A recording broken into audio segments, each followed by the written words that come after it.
নমস্কার বন্ধুরা, আপনাদের সকলকে আমার এই চ্যানেলে স্বাগত জানাই। দুই রকম টাইপের খুবই সহজ কুমড়ো ফুলের বড়ার রেসিপি আজকে আপনাদের সাথে শেয়ার করব, আর আমি আশা করছি আমার আজকের এই রেসিপিটাও আপনাদের কাছে ভালো লাগবে। এখানে কুমড়ো ফুল নিয়েছি। এখন প্রথম ব্যাটারটা বানানোর জন্য একটা বোলের ওপরে চালুনি নিয়ে এতে হাফ কাপ বেসন নিয়ে নিলাম। এর সাথে 1/4 কাপ নিয়ে নিচ্ছি চালের গুঁড়ো।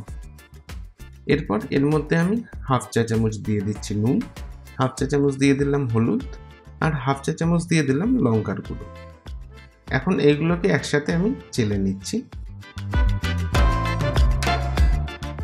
এরপর এতে 1 কাপ জল দিয়ে আমি এই ব্যাটারটা বানিয়ে নেব।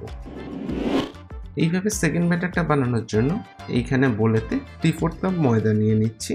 এর মধ্যে 1/4 টিস্পুন বেকিং পাউডার দিয়ে দিচ্ছি, 1/4 টিস্পুন দিয়ে দিলাম নুন।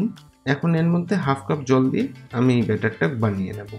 এখন এই দুটো ব্যাটারই কিন্তু ভালোভাবে গুলে নিতে হবে। এই ব্যাটার দুটো এখন রেডি হয়ে গেছে। এখন এটা কিছুক্ষণের জন্য রেস্ট করতে রেখে দেবো, আর এরই মধ্যে আমি কুমড়ো ফুলগুলো পরিষ্কার করে রেডি করে নেব।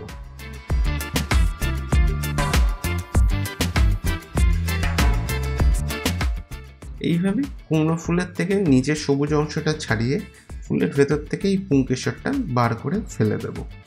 এই একইভাবে বাকি ফুলগুলো পরিষ্কার করে নেব।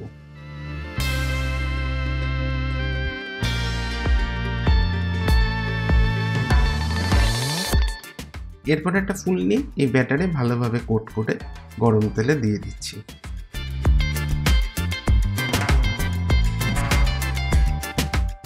এখন মিডিয়াম আঁচে রেখে এই বড়াগুলো 2 পিঠ ভালোভাবে উল্টে পাল্টে ভেজে নেব।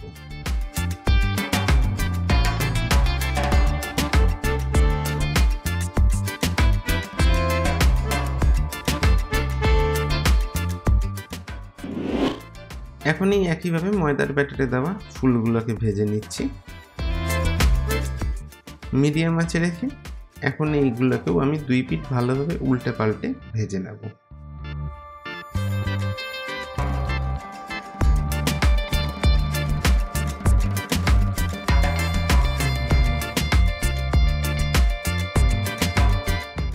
তৈরি হয়ে গেল 2 রকম ব্যাটারে ভাজা কুমড়ো ফুলের বড়া। আমার আজকের এই রেসিপিটা ভালো লাগলে আমার চ্যানেলটা সাবস্ক্রাইব করতে পারেন। আর আপনাদের সকলকে অনেক ধন্যবাদ আমার আজকের এই ভিডিওটি দেখার জন্য। সবাই ভালো থাকবেন।